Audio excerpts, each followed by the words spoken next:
শাহজাবিন চৌধুরী নামের এক বোন প্রশ্ন করেছেন, সবরের বর্ণনা কেমন হওয়া উচিত। আজকে আমরা তা নিয়ে আলোচনা করব। তবে বলে রাখছি, আপনারা দেখছেন চাঁদপুর টিভির সৌজন্যে ইসলামী জীবন। আপনাদের জীবন ঘনিষ্ঠ নানা প্রকার প্রশ্ন থাকতে পারে, সেগুলো আপনারা কমেন্টে দিলে তার মধ্য থেকে আমরা প্রশ্ন যাচাই করে প্রতিনিয়ত উত্তর দেওয়ার চেষ্টা করব ইনশাআল্লাহ। প্রথমেই বলে রাখছি, ধৈর্য একটি মহৎ গুণ, যেটি নবী রাসূলদের একটি কমন বৈশিষ্ট্য ছিল।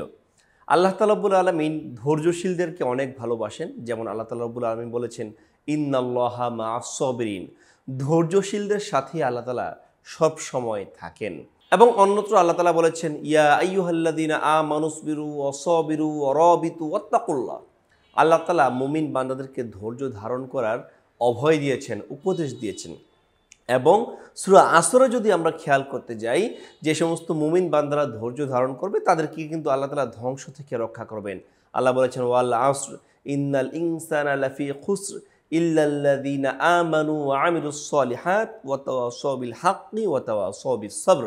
আয়াতের একেবারে শেষের অংশে আল্লাহ তাআলা রব্বুল আলামিন সবরের কথা উল্লেখ করেছেন।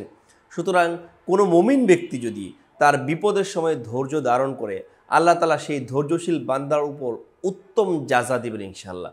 আমরা যদি ইয়াকুব নবীর জীবনের দিকে তাকাই, তিনি দীর্ঘ সময় ধরে অসুস্থ ছিলেন, কিন্তু কখনো ধৈর্য হারাননি।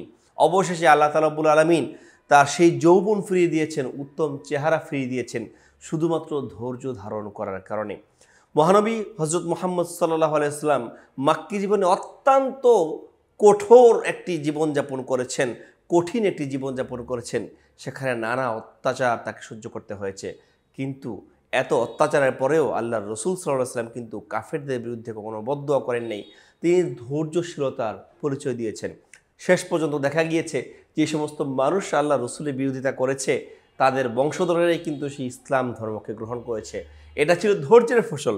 সুতরাং আপনি যতই বিপদে পড়েন না কেন, কখনো ধৈর্য হারাবেন না, রাগ হবেন না। আপনি ধৈর্য ধরুন, ফাসবরুন জামিল, নিশ্চয়ই আল্লাহ তাআলা আপনার সাথেই থাকবেন।